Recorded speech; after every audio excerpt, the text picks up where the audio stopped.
And there's been a practice in painting, hasn't there, of hyper-realistic practice, which slightly preceded high definition, but it's still worrying at me, and I might be pushing you to make an answer that isn't possible, which is if there is the exploitation of the problems of the medium at one end, and the painters have got hold of hyper-realistic practice at the other, then you've got and the professionals who are seeking that are slightly worried because they need to produce atmosphere. For the artist, are there any aesthetics to be had that are useful? I mean, that hyper-real aesthetic in painting really goes back quite a long way. That I think 1620s odd. Could be wrong about the dates, but there's a painter called Samuel van Hoogstraten who was a pupil of Rembrandt's, who did a lot of trompe-l'oeil. He also did the perspective box that's in the National Gallery. And interestingly, he designed a shadow theatre, which Raphael Lozano Hemo quotes as a source for his big shadow pieces. But his trompe-l'oeil, one of the things that's really characteristic is that he sets, they're often wall-mounted, and so they're pictures of things like a letter rack.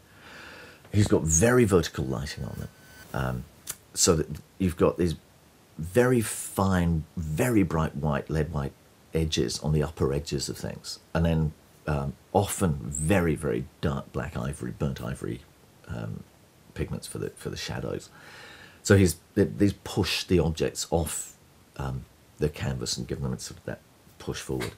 And there are similar kind of techniques you can find even early with people like Caravaggio, like the Christ with the Disciples at Emmaus in the National Gallery, where there's a breadbasket on the edge of the table just protruding. There's a bit of shadow under it, bright highlights on the top, and this very deep shadow under that actually makes it look as if it's sticking out of the canvas. We're so inured to painting, we probably don't notice quite as much as people would have done at the time, but there's a real kind of sense of a 3D bravura, a 3D technique in that painting, and several others. So that sense of illusionistic space and tricks like placing very strong highlights against very deep shadow in order to secure that are really old ones, and they may well go further back for all I know.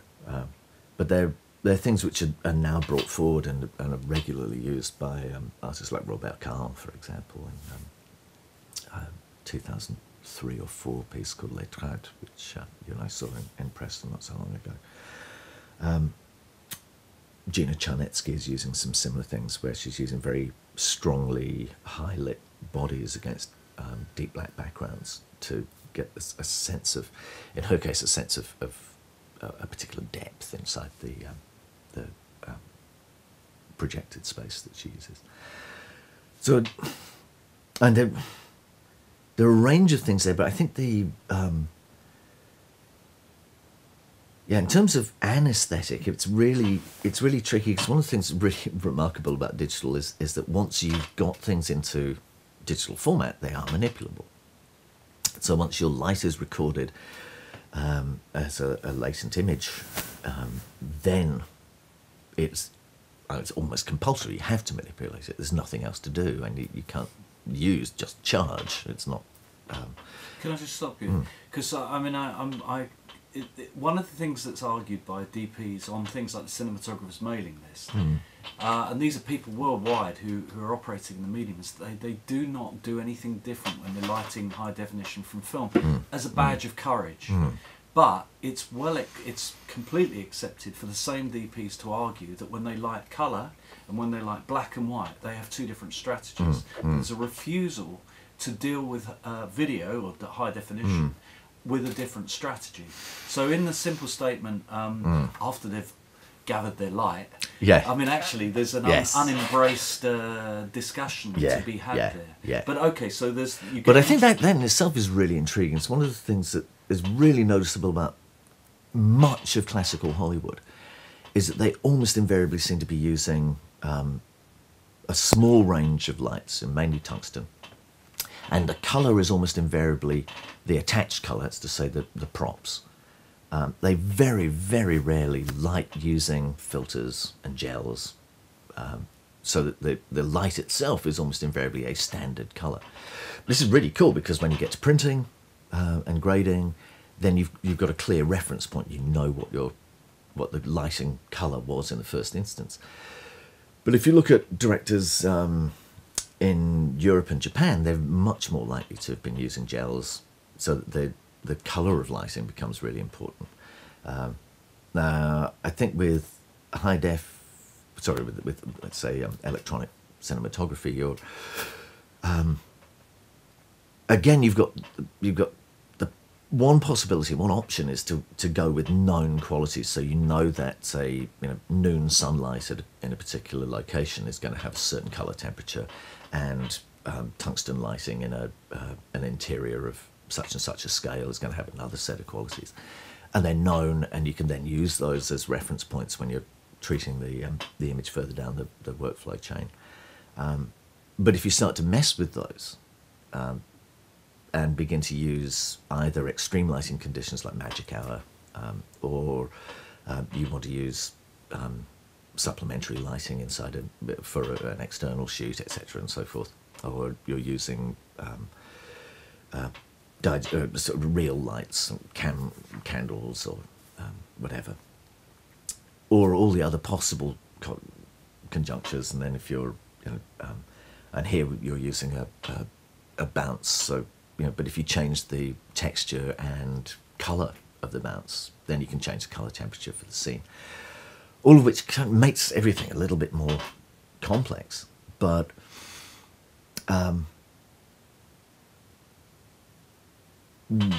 so there is all of that, and I've been working on this book about light for far too long, about 5 years, and one of the reasons it's taking so long is that it's just so rich and complex.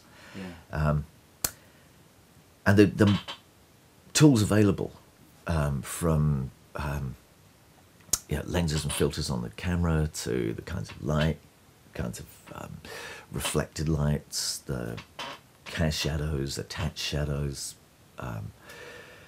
all the way through the grading and or digital grading processes, all the way through to the various kinds of presentation technologies. At every point, these things, and this is true, I think, also of film, that at every point there's the option on intervening. The thing with digital is that if you're producing, I don't know, a current big budget feature like something like Watchmen, then you've got an IMAX presentation, you've got a theatre chain presentation. Many of the theatre chains nowadays want to spare the bulbs on their projectors, so they're showing at 50% or lower of the luminance that you'd really want.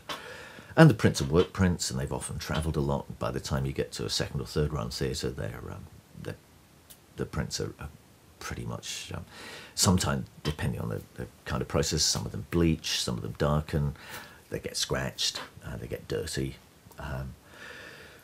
And then you've got the afterlife on DVD, which is different to Blu-ray, which is different to the download version that you might watch on a handheld device. My question that was coming was, what's the relationship between high definition, that set of problems, and the rest of digital technology? So it's kind of, it sounds like a set of problems, or are they opportunities? Well, I think they're a bit of both, and it's an unenviable task for big industrial production movies, the $200 million kind of movie, that you know that the outlets are so diverse, and they'll run from the little tiny handheld screens to maybe kind of an inch and a half on the diagonal to massive wraparound IMAXs, and the sets of expectations people have of each of them are very different.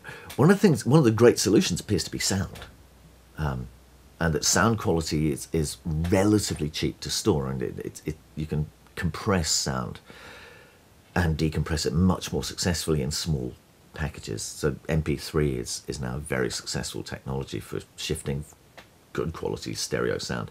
So as long as you've got a good sound. I think Watchmen, for example, is a really good example of this. It's a really good sound mix.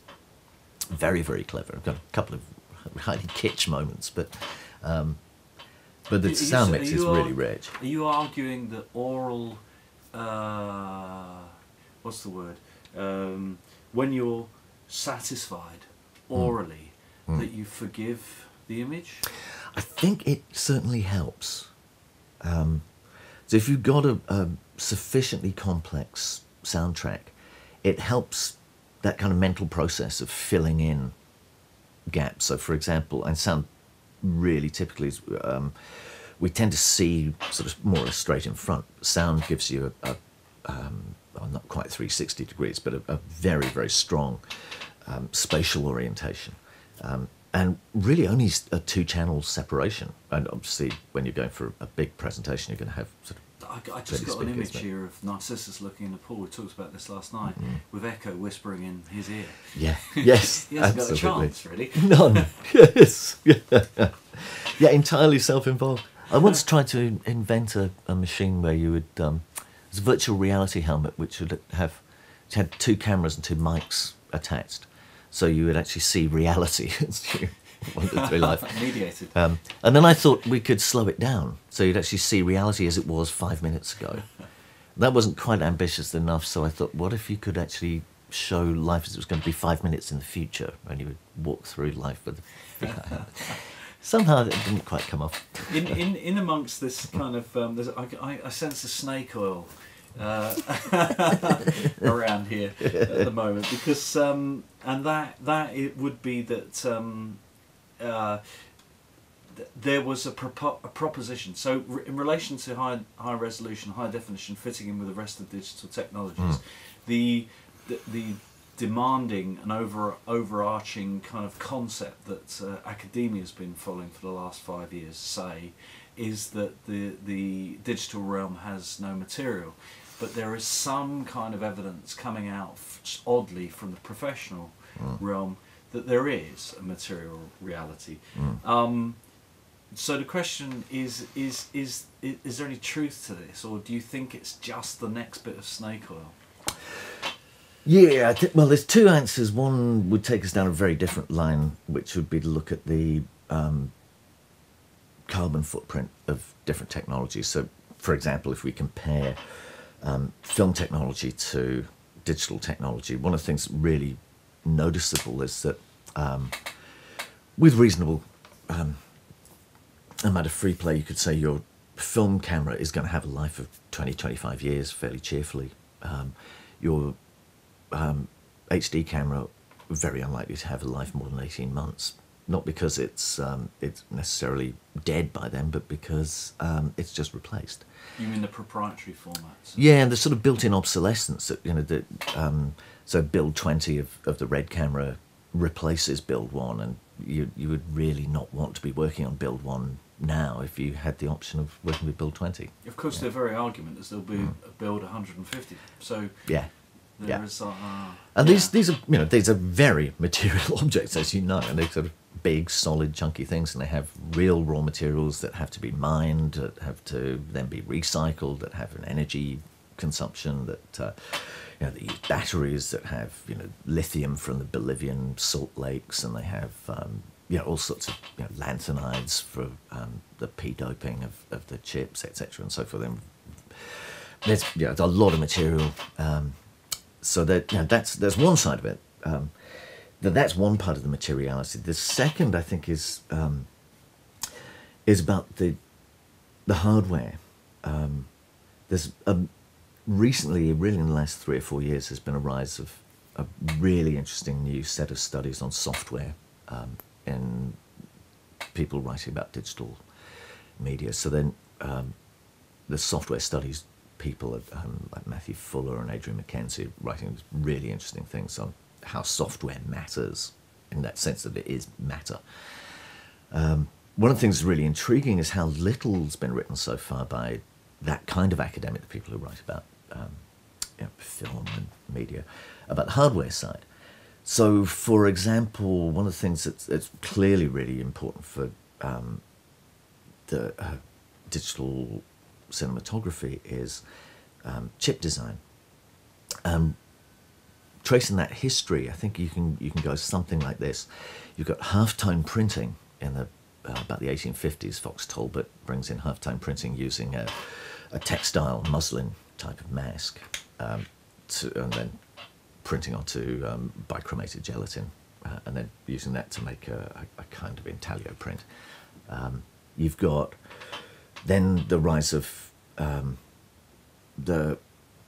using hard lines to get a similar effect in the print industry.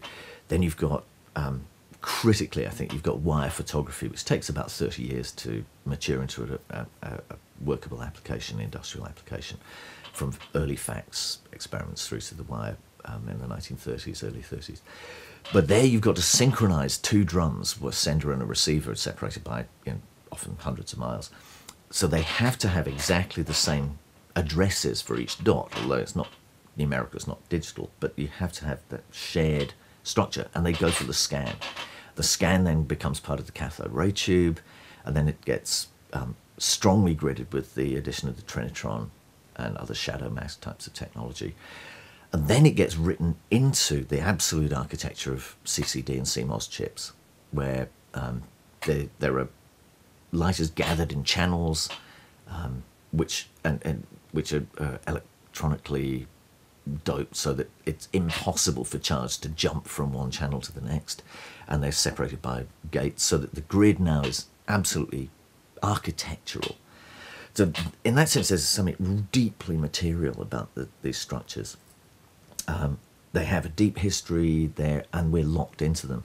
Now, I think it's possible, because I'm that kind of a guy, I think I can make an argument that says that follows a history about the way we organise knowledge in general, the triumph of a particular kind of sense of the grid as the really archetypal thing, from the invention of double-entry bookkeeping and map projections through library cataloguing and so forth. There's a whole set of technologies that we use in order to create boxes into which then data can be slotted. And I think that's become central to what some of the contemporary philosophers call biopolitics, the contemporary mode of government. It uses statistical averaging, which is why I was so interested in the averaging of colour, and then unit enumeration as its standard techniques to predict how populations will behave and to govern or manage them on that basis. And I think there's something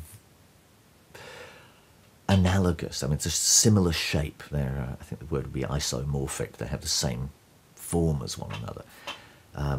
In colour, it's even more extreme, because with initially with the Munsell colour system, later with Pantone, it actually becomes commodified as well. So that with Pantone, in particular from the 1960s, you get this extraordinary proprietary system for the naming and numbering of colour. One of the curiosities about doing this little history is finding the exceptions. One of them is line. And you would imagine line would be the sort of thing people would patent at some point or trademark, but line seems to have escaped, which is really intriguing. I could find very, very few digital lines that are patented. I think true type fonts are almost the only ones, and there it's not the line itself, it's the algorithms for converting them from screen to print technologies, for example. So, and in terms of both an aesthetic and a materiality, I think it's there. On the one hand, we're locking ourselves into certain technologies and missing other possible opportunities. That leads towards a certain kind of aesthetic, but it's not necessarily enclosed. There are two things that happen, I think. One is inside the existing tools, there are a huge range of things that people are doing to make them work otherwise. The other thing is that there are unexplored avenues. My favourite of the week, anyway, is 1962, Ivan Sutherland invented the first digital drawing technology called Sketchpad, which is it's a Sketchpad, it's a bit like a Wacom tablet, with a display which drew on the screen, what the gesture made on the pad. It was a vector screen. Now, we nowadays use vector screens exclusively for radar and oscilloscopes, and they're not used at all in the kind of technologies that are used elsewhere. I think the future, it's like plasma screens were a dead end for years. They were used by, was it DEC? It was one particular computer manufacturer had those very characteristic orange screens, which were plasma. But they were very expensive. They were, people didn't use them really. And then suddenly somebody picked up on them in the early 1980s as a PhD topic at, I think it was MIT, one of the northeastern universities, began to develop the colour for them, and then eventually produced these extraordinary technologies we have now. I think the vector screen is absolutely ripe for this. I think if there's a future development, that's one of the things I would love to see occur, because a vector screen isn't caught inside that grid. Yeah. It plots. Well, you bring me very neatly to the last question. And I'm going to offer you an idea and see where you go with it. But this will be the last one. Okay. We're all familiar with the fact that Roger Deakins did "Oh Brother, Where Art Thou" as the second digital feature, Pleasantville being the first, but it was digital in the sense that he gathered in film and he went to a digital intermediate, and we all know and love "Oh Brother, Where Art Thou." There was another thing. I'm asked, this is going to be a question about hybridization as a potential way forward as well. In a film called Three Kings, do you know it? Mm-hmm. Okay, they used a thing called cross-processing. What they did is I don't know if you know this or not, what they did is they shot in reversal film, and reversal film is like unforgiving. It's like old video, you better get it right. But I liked the look of it. What they then did is they printed it through to normal negative film, so that they would then have the manipulable possibilities of it, and they bleach bypassed it. Yeah. So what I did, now for years I was thinking, video, that should be like a reversal film, and then we get it over to neg and we can manipulate it. So my question is around a strategy of, because what we try to do, it seems to me, is we get a medium, we try to work out all in that medium, but of course there are many other mediums. So what do you think of the possibilities around working, interrelating digital media with older forms? What do you think of that as a strategy? I think it's absolutely essential in some ways. And one of the there are all sorts of curiosities about just habits of work almost with digital. So one, for example, is about shadow colour, where the default mechanisms in 3D programs are simply to reduce luminance when you have a cast shadow, but not to pump in colour from other areas like reflected light and ambient light and so forth. And if you're going to use that at all, it has to be put in using other tools. So I think there's something about the whereas in cinematography, shadow colour has been really fascinating part of this since the 1930s Technicolor, at least since 3-strip. Yeah, if you put a gel on a lamp, you're going to get a complementary opposite colour. Yeah. It's just going to as the shadow. It's Yeah, just, yeah. And they're often used, you can see them in films like by Cirque, for example, but even in quite unexpected places like the Errol Flynn Robin Hood, Michael Curtiz directed. You find these wonderful complementary colour shadows. They're absolutely fascinating. So I think there are still things that to be learned. I think there's, in terms of not necessarily of cinema and typical domestic TV, but in terms of more creative practice, areas like projection seem to be really intriguing, because that is exactly where you hit the real world with a digital signal, and it comes back out in ways that are far more fundamentally manipulable than a screen is. So if you've got a projection, you can keystone, you can project onto water, dust, smoke, anything you like, and some of the stunning effects that people are getting from that are just wonderful things. Nigel Johnson's projection onto steam, for example, is extraordinary and beautiful, tactile, other people using light bounced from moving water, for example. Exquisite kinds of stuff. There's always the problem here of the accompaniment. Whilst the artist experiments at the very same, about 5 years ago, I saw a wall of sand about 100 foot wide and about 25 foot high, with a huge horse projected onto the wall of sand that was showering down onto the stage. I mean, but the thing is, the artist and the commercial, there's always this kind of who's going to get there first in a way. Yeah. But the hybrid, how would you conclude all this if there is anything to be said about that, or to be actually no? Let me not constrain you. Is there any kind of last thoughts about this entire region that we're conversing about? Well, I think one of the things that's the real sort of analog or non-digital space where all this converges is obviously going to be the viewer, and one of the things I think is really intriguing about, let's say if we have kind of 128K or potentially infinite resolution, there's a certain point, and you've told me this in fact, that beyond which your human eyes doesn't really care about resolution. It can see so much and then stop. But one of the great things about reality is you can keep magnifying it. You can keep you look at a lawn, and then you look at a blade of grass, and then you look at the cellular structure and the atomic structure, and it keeps on going. I think the potential for high res and its relationship to handheld in particular is that I can see a whole image in, as it were, I can see the whole field of vision inside my little tiny screen. But there's no reason why I shouldn't be able to zoom in and watch detail. And potentially, if there's massive resolution, there's no reason why I shouldn't be able to zoom in and follow particular parts of an image that I want to follow, so a face or something happening in the background or some item in the prop in the foreground or whatever. So that the idea for me is that I could have a little like Geoffrey Shaw's Golden Calf, which was a screen in which you walked around an apparently empty plinth, but as you looked at it through the screen, you would see this 3D sculpture of a golden calf. Very beautiful piece.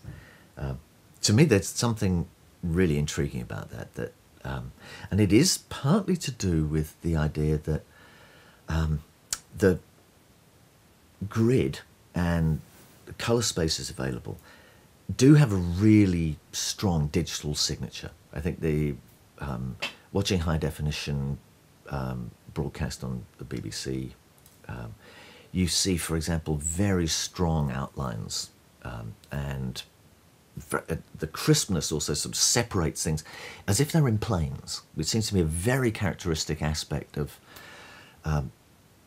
the digital image. I mean, it's something I think you have to fight against in order to produce sense of volume. So that kind of planar structure seems to almost be integral, and of course is integral to things like Photoshop and other post-production tools. But it seems to be actually there in certainly in playback, if not in actual image gathering. There seems to be this planar structure. So one of the things I think is really fascinating about MPEG-4, for example, is otherwise a signally unambitious project for the next generation codec, but one of the things is that it does have a layer with a capacity for transmitting 3D objects. This also seems to be a potential for resolution, is to think, well, we could potentially have not only a point of view which is the kind of Renaissance perspective which is built into most camera lens apparatus, but something which would allow us to then change that point of view, at least to manipulate it somewhat or to adapt it, so that we might be able to move within a scene and see from a point of view rather than occupy this point of view, to move with a character, for example. So those sorts of things seem to be potentially there, and they do suggest that certainly, for example, in documentary type of work, that you could get really intense, let's say, portraiture, that would allow you a really rich sense of both person and their environment. So I think it's really intriguing. One of the things fascinating me at the moment is big public LED screens and the migration into daylight public space. And there too, I think there's really unheard of possibilities. So we've got, especially for its interactive possibilities, little and vast. And they all do cohere inside, the individual viewer, and what I love about the LED, the big public LED, is the possibility of interacting with crowds who are not seated in grids, but are mobile and wandering about. So, yeah. I think that's where we're gonna stop it. But thank you very much. Thanks for inviting me along, Terry. It's been a pleasure.